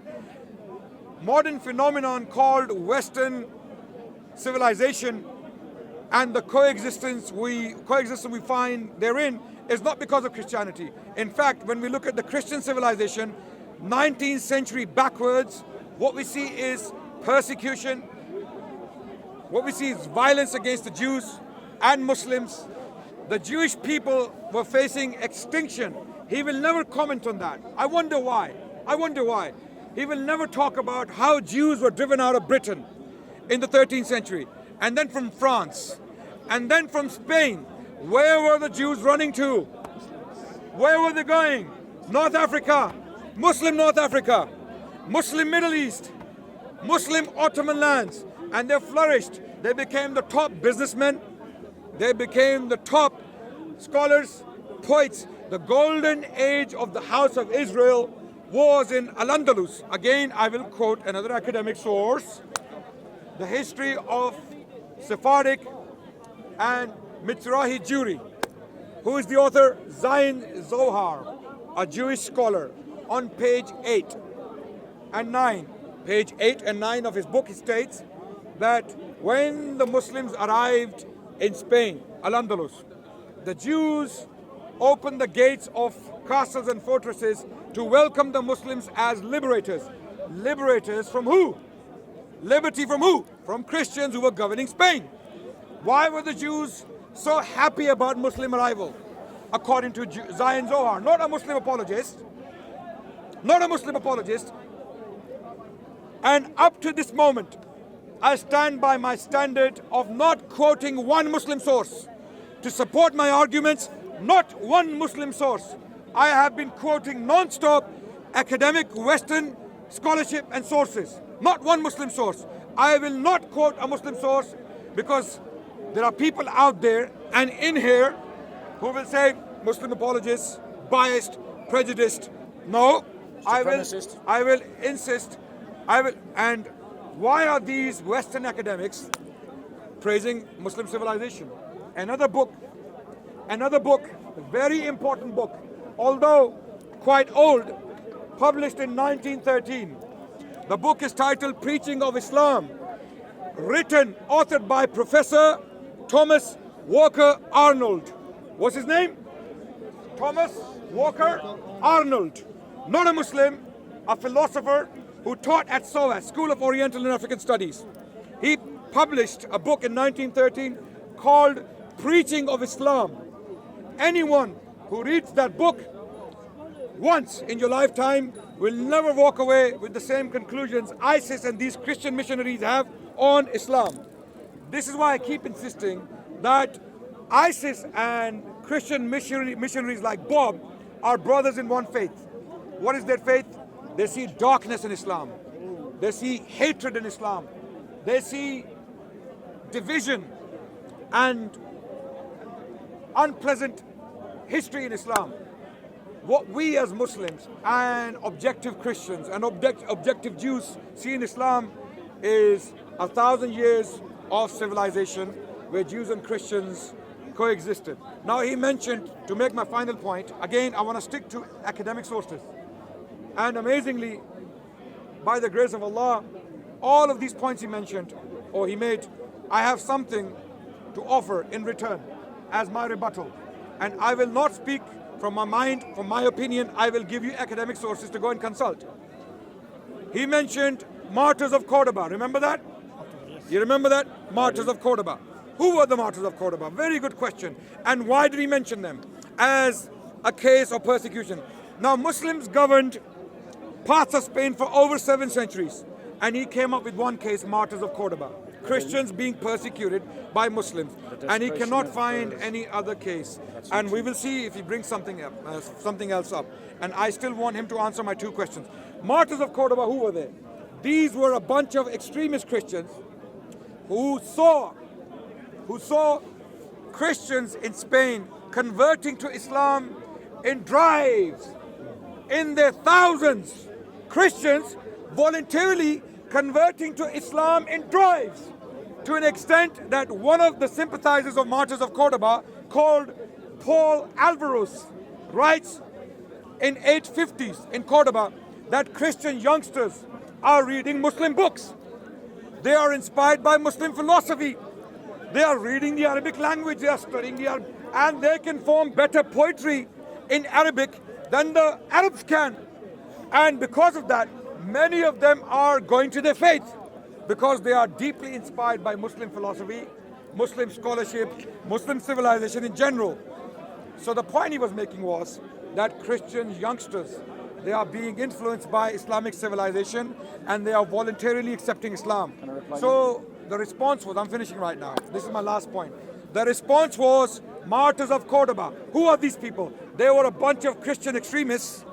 What they would do is, they would go to the, you have to be patient because I was completely silent for all that time he was speaking. Now let me finish my last point and you can come back in. Martyrs of Cordoba were a group of people, Christian extremists or Christian ISIS, who got together in Spain and they said, how do we turn the tide of conversion of Christians? What do we do? We cannot possibly, convince these Christian youth or prevent them from becoming Muslims. What do? So they came up with an idea. The idea was to do something so severe, so hostile and so extreme that the Muslim state in Spain is forced to persecute us. And we will use that persecution to gain sympathy from Christians. And because of that extreme sympathy, Christians will stop becoming Muslims. So what was the idea? We will insult Muhammad in public places. We will go and insult Muhammad. We will curse Muhammad. So they started doing it. They went to the Muslim courts in front of the judge. They insulted Muhammad sallallahu alaihi wasallam. No, but of course you can. Let me finish. Let me finish. Keep going on. Of course, I'm I get the finishing. point you're making. I'm finishing. It's very Why do we important. always have to- Wait. I didn't do that. Well, I didn't do that. Hurry You up. could continue for another 10 minutes because you ran out of substance. It's not my fault. No, not If you at have all. nothing more to say, it's not my fault. I have a lot to say, Okay, but can I will you- stop. can you This finish? is my last point. You said that So 5 minutes. Martyrs of Cordoba. I get what you said. So about these Martyrs. people in 1850s, from the year 850 to 859, close to 49 people or 50 people were executed by the Muslim courts for insulting the Prophet of Islam, despite the fact that Muslim judges would give them time to recant. Stop it, don't do it. Christians of Cordoba and Christians of Spain collectively condemned this behavior. They said these extremists have nothing to do with us. We are living happily. We have no problems in Spain. Okay, Adnan, These I are get your point. troublemakers. I get your Okay, point. I'm finishing. You keep If saying you that. want to read an objective work, an objective book on this topic, then there is a book I will recommend, authored by Jessica A. Coop. Jessica A. Coop, and the book is titled Martyrs of Cordoba and is published by Nebraska University Press. So, I'll Nebraska. reply now. Okay, again an I'll academic reply. source. Note, So, an academic source. So you will see the lies of these missionaries. Adnan, Respond to my points. Adnan said, do you remember earlier in his nice monologue, he said that no reputable publisher would publish any of the books that I mentioned. They were all written by Islamophobes and they would not be published by any reputable publisher. That's what he said. He lied to you. Okay. The 30-year genocide, Turkey's destruction of its Christian minorities, 1894 to 1924, was published by Harvard University Press. Okay. Is that reputable? Of course it is. Wait, let me check. No, don't interrupt. I won't interrupt. Right, so If that's the case, I stand don't corrected. interrupt, I stand corrected. Adnan. You lied to the people because you're not a historian, you're an apologist. What's the title of the book? No, I'm going to continue speaking. What's the... Listen. So, he talked about the Martyrs of Cordoba. He said that these were extremists. They were insulting Muhammad. And that's why they were killed. So, what he doesn't tell you is that some of the Martyrs of Cordoba were actually invited to give their opinion about Muhammad by Muslims under the promise of protection, under the promise that nothing would happen to them. And so they did give their opinion. And then the next day, the same Muslims went and took them to the authorities to be killed. That's actually what happened, but he didn't tell you that. What he didn't tell you is the movement of the Martyrs of Cordoba was successful. Not only did it stop the movement of conversions to Islam, but in some cases, it actually reversed it. Some of the Martyrs of Cordoba were Christians who became Muslims, who were inspired by the Martyrs of Cordoba and became Christians again and were killed. But he didn't tell you that. And how was the Martyr of Cordoba stopped? This is what happened. The ruling authorities said to the bishops, you either stop this or we wipe out your entire population and we enslave you, every one of you, man, woman and child. That's what happened. But he didn't tell you that either. Repeat that, sorry. He didn't tell you that either. Repeat that, please. Stop interrupting, Adnan. Now, why didn't he tell you that? Because Adnan is not a historian. Adnan is an apologist. He wants to characterize anyone who tells a history that portrays Islam in an unfavorable light as an Islamophobe. The reality is, go and speak to the Spanish Christians about what they suffered in Spain. Here's some examples. If a Christian was killed, the blood money required for their death was half that required for the murder of a Muslim. Source. Furthermore, Source. the one I quoted earlier, stop interrupting. Read it. Stop interrupting, Adnan. Notice, now that he is stung by historical fact, he can't control himself. Suddenly, he has to interrupt because facts burn you, Adnan. Facts burn. Read. Read. So, Read it. what happened? What happened Read it. was that Muslims, as they occupied and dominated the Iberian Peninsula, said that Christian men could not marry Muslim women. But Muslim men could marry Christian women. Is that fair treatment? No. It's still true today. Muslims still practice this, even now.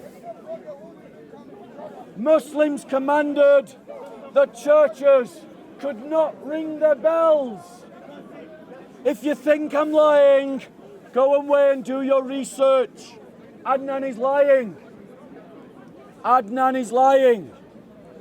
Those, control yourself, Adnan. I'm not talking.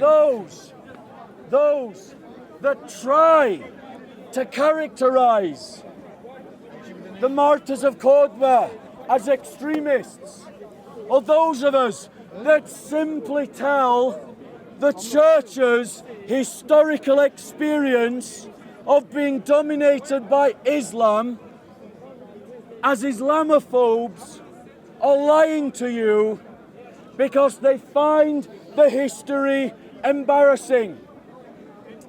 If you watch this video again on content over everything, all the way through, write down how many historical books I gave as my evidence. Please do. They're not all Islamophobes. He wants to characterize them as all Islamophobes. So every Greek historian, every Romanian historian, every Serbian historian, every Croatian historian, every Spanish historian, every Albanian Christian historian that portrays the Islamic Caliphate as unjust, unfair, cruel, savage, and a brutal occupying force, Adnan dismisses them all, winning it with an emotive phrase: Islamophobe. Why does he do that? Because his argument, he knows, fails when you go away and research it. So he's hoping to clinch the argument with emotions, not facts. He wants to slur me and those who simply talk about Christian history from a Christian perspective. Because in his supremacist worldview, this apologist for Islamic supremacism does not believe that Christians have the right to tell their own history. He thinks that anyone who does so is guilty of a thought crime because it's fashionable to portray critics of Islam in that way. Notice, I'm criticizing Islamic history. I'm not calling for prejudice against Muslims today. He can't show any evidence that I have. This is a debate about history. So why is he slurring anyone who disagrees with him as an Islamophobe? Because he knows when you look into it yourself, you'll realise I'm telling the truth and he is telling a lie. Now, let us be clear. The reason why I speak about this is simply because I believe as a Christian I have the right to speak about my own history from my own sources, written by my own people. If that makes me guilty of a thought crime, so be it. I don't care. I'm not going to be silenced by his motive, pejorative, emotional terms and insults. I am criticising the Islamic Caliphate. And if you think that I'm being unfair, compare the Ottoman Caliphate to ISIS. The Ottoman Caliphate invaded lands that were not their own. ISIS invaded lands that were not their own. The Ottoman Caliphate kidnapped Christian children. ISIS kidnapped Christian children. The Ottoman Caliphate enslaved people. ISIS enslaved people. The Ottoman Caliphate imposed the jizya on Christians. ISIS imposed the jizya on Christians. The Ottomans reduced Christians to the status of dhimmis. ISIS reduced Christians to the status of dhimmis. The Ottomans confiscated Christian property, like Constantinople's Hagia Sophia, having butchered every man, woman and child in the church on the day of its conquest. Something he said I had no evidence for. Go and look it up yourselves. ISIS went and confiscated Christian churches. But isn't Israel doing that right now? The Ottoman Caliphate executed and threatened to execute anyone who left their version of Islam. The Ottoman Caliphate killed those who left Islam. I am not making this up. My comparison is a fair historical comparison. Now, does that mean that the next Muslim you meet in your workplace is suddenly guilty of being a terrorist supporting ISIS sympathizer? Absolutely not. No, not at all. But what it does mean is that we have a historical testimony of how Muslims through history have believed that Islam should be interpreted and applied, that contradicts the narrative that we have been given by the liberal media today and by apologists for Islamic supremacism like Adnan Rashid, a man who has, according to many, and I've heard the video, attended meetings by Islamic supremacists and ISIS supporters. His voice can be heard in the tapes. He says that they were made up. I've seen the video myself. The voice that I hear in those recordings sounds exactly like Adnan's does. So, just be aware of what kind of apologist is making the argument today. Now, what should we do? We should tell the truth. That's all I'm asking for. Tell the truth and accept the reality that whether you look at the Caliphate in Spain or the Ottoman Caliphate, that Christians have suffered persecution at the hands of Sharia law and Muslims who apply Sharia law. It's not wrong of me to state that fact. It's not wrong of me to tell a history rooted in our own experience as a people.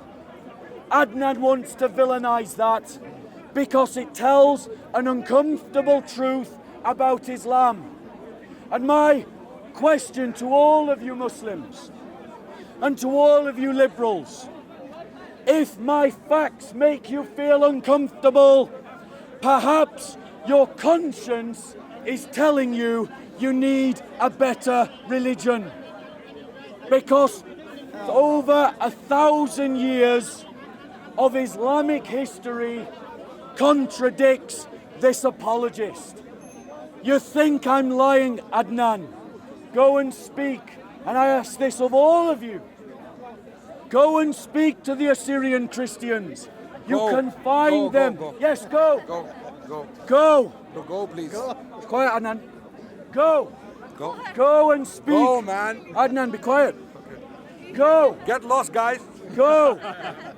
Go and speak to the Assyrian Christians. Yeah, don't read history, but go and speak to them. Yes, he doesn't want you to Pay speak for to my them. ticket, I don't mind. Notice the interruptions. So, go and speak to them. Let them tell you their history. If I am lying, they'll tell you I'm lying. If I'm telling you the truth, they will be able to provide their own sources, their own material, and their own evidence. You can find Assyrian Christians in London. Go to their churches and talk to them. Go and speak to the Coptic Christians of Egypt. You can find their churches in London. Go and speak to them. You can find Greek Christians in London. Go to their churches and speak to them. If I am lying, they will surely tell you I am lying. But if, when you investigate, you find that I'm telling the truth, then see Adnan for what he is, an apologist for supremacism. And if you have to apologize for supremacism because its facts make you uncomfortable, then I say to all of you Muslims and to all of you liberals, change the way you're thinking. Change your beliefs. Adnan asked me 2 questions because he wanted to get off. He wanted to get off the topic as quickly as he could. The witch trials. Absolute fact, we did horrendous things. Horrendous. But what he didn't tell you, is that it was a localized experience, particularly in France and Austria and southern Germany. Localized.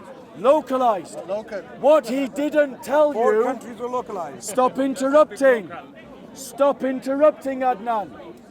What he didn't tell you is that there was 0 phenomena of witch burning in Eastern Orthodox Christianity.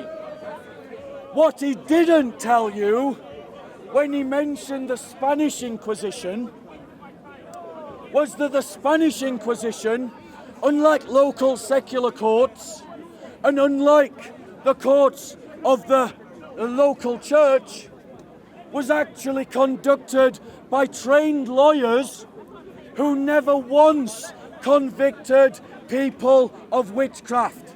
Not once. 0. Why? Because the Spanish Inquisition was conducted not by superstitious laity, but by trained university lawyers who bequeathed to Europe the idea of using evidence in court. Just an example. The Spanish Inquisition, in comparison to other courts at the time, were by far the fairest courts in the land. By far the fairest. They fall greatly short of what we would consider fair today. I don't deny it. But relatively speaking, they were far superior to the superstitious and ill-trained courts that you can compare them to. The Spanish Inquisition treated its prisoners with dignity. There are examples of prisoners in Spanish jails deliberately blaspheming so that they can be transferred to the prisons of the Inquisition, because the Inquisition treated its prisoners with more dignity. Let me tell you what Spanish historians say about the lies that Adnan wants to feed. They call it the Black Legend. That's what they describe it as. The Black Legend, a slur against Spanish Christianity, a slur against Spanish identity. And I'll tell you who propagated those lies.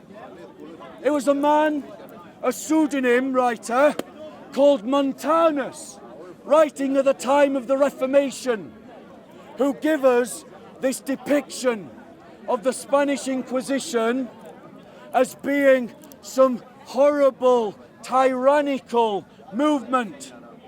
Historians today who have collected the case files of the Spanish Inquisition, and the Spanish Inquisition was by far the most well-documented legal proceedings of Spain at the time, have demonstrated I want everyone to stay to listen to my response to that this. our common perception of the Spanish Inquisition... The chain ball. Stop interrupting, Adnan. Stop interrupting, Adnan. He's not going to hear it coming. Notice the Spanish Inquisition. Notice the interruptions by the Muslims. Stop crying about it. Just carry on. Notice, because I'm going after this. No, you're going to hear my response. No, I'm going to go. You're going to go. Yeah, I'm going to go. You can't do that. You have to hear my response and then So, go. Then we the can Spanish- shake hands as gentlemen and you walk away. The Right? Spanish Inquisition. As Bob is not a gentleman, he's going to The do Spanish Inquisition, yes, by our standards today, would fall well short of everything we consider decent or fair. But the claims about the Spanish Inquisition are grossly exaggerated. And it is used as a slur, and it is based on inaccuracies published by reformers during the Reformation 400 years later. Now, ladies and gentlemen, most of you were probably not here at the very beginning. But at the very beginning, I was actually trying to leave the park. I've stayed for over an hour. The second question. The Muslim treatment of Jews and Christians. So, second question, yeah, nothing. I will do. Yeah. So I've stayed for over an hour because Adnan demanded this debate and I have given him a debate. I'm going to answer his second question and then I am going to leave. Stay for 5 minutes and go. So, Stay for 5 minutes and go. I'll give you 5 minutes and then I'll go. Yeah. So, in terms of did Muslims do good things to Christians when they ruled them?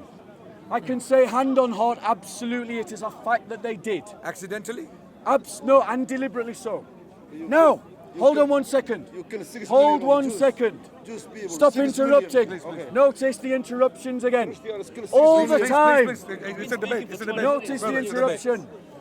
So, notice the interruption. Notice the interruption. That's why I don't want to. All I the don't want to waste time. time. So, the fact that good things were done, and I don't deny it, and that those good things were done deliberately, does not outweigh the grievous criminal acts done against Christians, also deliberately.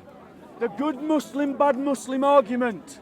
It sounds good when you trip off the tongue. However, So what happened to ISIS? 1400 years. ISIS, Ottoman. 1400 years. What about the Christian when they 1400 years Brother, it's a debate. of consistent Islamic practice demonstrate that Muslims have consistently believed that their Brother, it's a debate. Can you discrimination be and quiet? persecution of Christians is in some way Islamic And it is not wrong for me to demonstrate that point or to speak about my history as a Christian. I am not an Islamophobe for saying so. I am simply a Christian talking about Christian history from a Christian perspective. And it isn't just me that's speaking, it is countless thousands and tens of thousands and millions of Christians who will tell you the same history. Because their historians remember it, Spoke for very long. our churches remember it, and our culture remembers it in song and poem and writings and history. So, Okay, 5 my turn. minutes I gave 5 you. minutes. Now, first of all, let me start with Bob's methodology in research, right? Every time he makes a point, he goes, go and talk to the Armenians, go and talk to the Greeks, go and talk to the Germans, Yes, do go and so. talk to the English. Go and speak I to can them. say the same thing. If I want to make an argument, if I came back and every time I made a point, I would say, go and talk to the Moroccans, go and talk to the Algerians, go and talk to the Egyptians, Libyans, Tunisians, Pakistanis, Saudis, Yemenis. Likewise, shh, baby. Brother, it's a debate. So the point, next point Bob made was, if you want to hear about, brother, you're drunk. Brother, you had a drink, right? We talk about Libya and them Okay. country. Brother, Just press on can it you be now. quiet? Yeah, just press on. Be quiet, please. Thank you. Okay.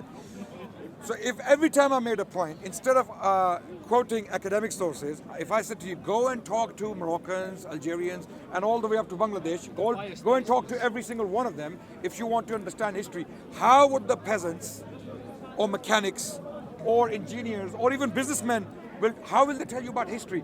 History is the work of historians. They will tell you history, okay? And sometimes the masses can be misled, like what's happening in India. The Hindutva, extremist Hindu right-wing government has effectively brainwashed the masses in India. And historians are screaming from the US. There is a historian called Audrey Trush, again, a non-Muslim American historian. She's screaming, and she's one of the most hated persons in India. You know why? She's directly challenging the Indian government and their narrative on the history of India or the Muslim history of India. She's challenging them that you are lying to the masses. So it is very possible for the masses to be brainwashed, like what's happening to the Americans. American masses have been brainwashed. So he wants you to go and talk to the masses, not historians. I want you to go and talk to historians. Now I stand corrected that the source he quoted on the genocide was indeed published by Harvard University. I have the credibility and integrity to come back and say I stand corrected, right? But what he doesn't tell you, when you read the description of the book, it talks about the genocidal policy of the Turkish government from the period of Sultan Abdul Hamid II, moving on to the Young Turks, when it intensified. Genocide actually intensified during the Young Turks. Young Turks were... But it started with the Sultan. Wait. But it started with the Sultan. No interruption. The Young Turks were a secular, Practice what you preach, guys. Practice what you preach. anti-Islamicizing group of youngsters who came to power, okay, and they were also called Domne, okay, Domne. This group was called Domne. They were secular Turks who were against Islam and Islamic ruling of the Ottoman Empire. They were the ones who intensified the genocide if they were directly responsible. Intensified the genocide. Look. Of the Common Sultan. decency. I was completely silent. I was telling people to be silent. So, Bernard Lewis, on the other hand, I mentioned earlier, disagrees. Academics, they always argue with sources. Some have one opinion, the others have another opinion. Bernard Lewis, who is also a Jewish historian, who believes that it was not the Turkish government, even Young Turks were not behind it. But even if they were, we're not responsible for them. Young Turks were secular. They were more inspired by Western thought than they were by Islamic thought. Why? Because they came to power to de-Islamicize Turkey. And they're the ones who committed the genocide. So you cannot put that genocide in the basket of Islam, put it in the basket of secularism. Okay? And you talked about genocides. And there are genocides taking place today against the Muslims. Iraq war. 3 million Muslims have been killed in Iraq alone since the First World War, and there were Christian priests blessing their soldiers, American soldiers. George Bush, self-confessing Christian, said, God has commanded me to wage this crusade against the Iraqi people. You can't wash your hands. And he talked about witch burning, and they were not done by Eastern Orthodox Church. And then he went on to defending Inquisition. Imagine, brothers and sisters, imagine today if standing here, I started defending ISIS. God forbid, Allah forbid, if I started doing that, what would you think of me? Tell me honestly, what would you think of me? I'm talking to the crowd. What would you think of me? This guy's either mad or he is an extremist who needs to be in jail. Do you agree? Do you agree? Crazy. Wait. It's my turn. It's my turn. I abhor groups like ISIS. I call them Khawarij. Okay? And these Islamophobes, previously I had some respect for Bob. But the moment he mentioned the notion that I was supporting extremism, okay, I have lost all respect. No respect anymore. No mercy. 5 minutes. He's a liar. He's a liar. You can go. You can go. shaking your hand? No, I don't want to shake your hand. Now notice. Don't run away. No. I'm still speaking. I'm still just speaking. stood here Just go. Just for go. over Just an go. hour Just go. trying It's my turn to speak. trying It's my turn to defend speak. The Ottoman It's my turn Caliphate to speak. and the supremacy. You can remain silent all that time. Okay. You can remain silent. Trying to defend it. Okay. Now, ladies and You said you were gentlemen. gonna go. Okay. Ladies and Let me gentlemen. finish and then you can go. Or you can and talk. gentlemen. Let me finish. You can talk. Ladies and Let me gentlemen. finish and then you can talk. The telling word. Okay. The telling word was that the genocide of the Syrian Christians was usurped under the Sultan. Notice how the dialogue let him talk. Let him talk. It's a criticism that we have to stand against. Let him talk. Let him talk. Let him talk. Because you talk about it. Let him talk. Let him talk. Coward is you. So, take care. Coward. Let him talk. Coward. Let him talk. Coward. Let him talk. Coward. Let him talk. Okay, let him talk for 1 hour. Week in, week out. Because I told you. That's all they do. Attack. He can't defend. He cannot debate. I'm waiting for When you he to sees leave. me, he wears his Ain't fast. support the crusade. Remember that. Listen to It's important. I told Come you here. an Attack, apology attack for supremacy. about killing. I And did you know not who's with the say topic today. that you No, were. no, Okay, ladies and gentlemen, Get it I right. will continue with my responses. Now, you see, He's going now. Last week. the reason why people like this, the reason why people like this, there are two types of people who want to see darkness in Islam and Islamic history. Two types of people: ISIS and Islamophobes. Islamophobe includes atheistic extremists like Sam Harris, Richard Dawkins, people like that. They're extremists. And even atheists will testify to the fact that they are extremists, right? Like we have Christian missionaries, not all of them, some of them, and you saw one example. These people are extremists. They cannot have any decent discussion with you, right? It's very, very difficult to have a proper discussion with them, okay? And what do you call a decent discussion? A decent discussion is where you actually quote academic sources, objective sources, not apologetic sources. Every single source I quoted was an academic source, okay? He made many points and I rebutted them successfully by quoting reputable academic sources. So coming back to Inquisition, did you notice something? He started to glorify Inquisition. It is no different to glorifying ISIS. In fact, I'll go as far as to say Inquisition was far more evil than ISIS is. Inquisition, if you study an objective history on this is the madness. I cannot believe in these people.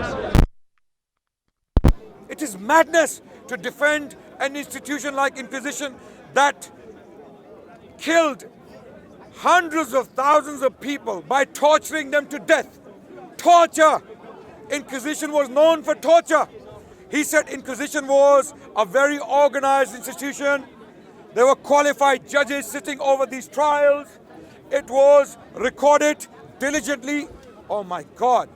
And that's the reason why we know about Inquisition, because the records were kept diligently. And when you go and study some objective scholars on Inquisition, not Muslim apologists, again, he kept calling me a Muslim apologist. Why am I a Muslim apologist when I'm giving Western sources to you to go and look into? If I said go and study Ibn Kathir, go and study Muhammad Ali Salabi, or go and study Adnan Rashid, then I would be an apologist, no doubt. I'm not asking you to do that. Go and study Western academic sources on these issues, and you will see, even the book he mentioned on genocide will highlight the fact that it were young Turks, a secular group, and then later on Ataturk, who de-Islamicized or de-Islamified Turkey. If Ataturk commits a crime, a man who came to de-Islamify Turkey, why do you accuse Muslims of his crimes? Is the question. Or young Turks. So even their own books they quote, he hasn't read one of them. Even every single book he mentioned, he hasn't read any of them. And the ones I mentioned, by the grace of God, I have read most of them. Okay. So Inquisition, if you want to read about Inquisition, pick up the works of Henry Charles Lee. What is the name? Henry Charles Lee, who is an authority on Inquisition. In his works, he discusses what happened to the Muslims after the Catholic monarchs came to power, what Inquisition did to Moriscos. Moriscos were remaining Muslims after the Catholic takeover of Spain. He talks about the doings of Inquisition in Spanish dependencies, and he talks about Inquisition in general. He got the documents from Europe. He was in America. He wrote this history, and that was the achievement of his life. Henry Charles Lee, an authority on Inquisition. When you read his works, and after you listen to people like Bob, you will have two thoughts in mind. Either Bob is no different to ISIS, people we abhor, okay, or he's mad, or he's mad. Wait. He's mad, or he's mad. You cannot possibly in your right mind defend Inquisition. It was Inquisition that burnt William Tyndale at stake. You know, William Tyndale was one of the first translators of the Bible into the English language. You know, again, he kept saying, if you don't believe me, go and check. Go and check what? Go and check what? He kept saying, go and speak to this people or that people. That means you have nothing to say.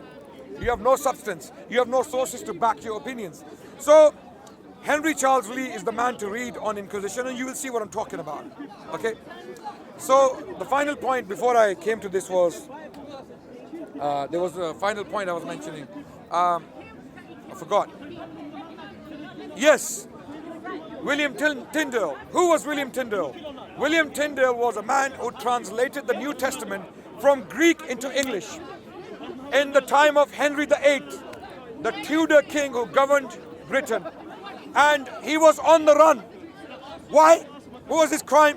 He translated the Bible into the English language, the New Testament in particular. Who caught up with him? The Inquisition. They caught up with him. He was caught, and then he was burnt alive at stake with his translations. They threw his translations into the fire to burn him. There are many examples, hundreds of examples, where Inquisition was responsible for burning people alive. This guy, either witches as well. Okay, but I'm talking about heretics. Inquisition was particularly known for burning heretics alive. And who were the heretics? People like William Tyndale, a scholar. He was a scholar par excellence. He was burnt at stake. People like Miguel Savito, Michael Savitas, who wrote a book in 1553, he was burnt alive in Geneva. Not directly by Inquisition, but Inquisition was looking for him. He was burnt by John Calvin in Geneva. So the list goes on and on and on. The final point I want to make before I finish is that some of these Christian missionaries, some, not all, I have met lovely Christians around the world, loving people. I've been to their homes. I went to the US. I had a debate with James White, and I met lovely Christians. They came, they shook my hands, they appreciated what I did. They were very, very compassionate people. They are not represented by these people. People like Bob and other Islamophobes you see in the park. They are just like those so-called Martyrs of Cordoba. These people are extremists. And all they want to do is spread hate against Muslims. That's all the job is. They will not come and preach the gospel. They will not talk about the love of Christianity, the compassion of Christianity. They will talk about hatred against Islam. Okay? And then say, oh, no, we don't want to spread hatred against Muslims. But how can you spread hate against the seed and not hate the fruit? How is it possible to break the seed from the fruit? You cannot hate the seed or a tree and not hate the fruit. That's not possible. So you make people hate Islam, okay, unjustly, okay, in a way that's biased and prejudiced, and then the outcome is hatred against Muslims. And that's when attacks like Christchurch attack and other attacks take place. So thank you very much for listening to me. There's a lot we can talk about. My voice is gone. It was a long discussion, a very difficult discussion with someone like that, but I had to keep patient. Thank you so much for listening. Walhamdulillah Rabbil Alameen. Those of you who are listening, please keep in mind that we have no agenda to lie to people. We're not here to misrepresent facts. The sources I mentioned, I request from every single viewer out there, go and read those books. I want you to read those books. Once you've read about, I think I must have mentioned 10 books, or maybe 15 books at max, right? Go and read them, and then you will see light. Let me see what I'm talking about. Start with Professor Thomas Arnold's Preaching of Islam. Preaching of Islam, and you will see what Islam did to the world. Thank you very much. Wassalamu alaikum wa rahmatullahi wa alhamdulillahi rabbil alamin. Sorry? Content over everything. From your Come, man, say it straight. Man, don't listen to BBC. Man, don't listen to ITV. Very good, very good. How are you? Did you hurt yourself? What happened to your... I saw a debate between you two, and you understood Islam much better than this guy. Okay. You understood Which one? the one when you showed us about the revolution. By the way, this guy... Congratulations on the Algerian Yeah, he's a hate preacher because he doesn't agree with Muslim preachers. He's a hate preacher. Some people say that. Go back to your country. No,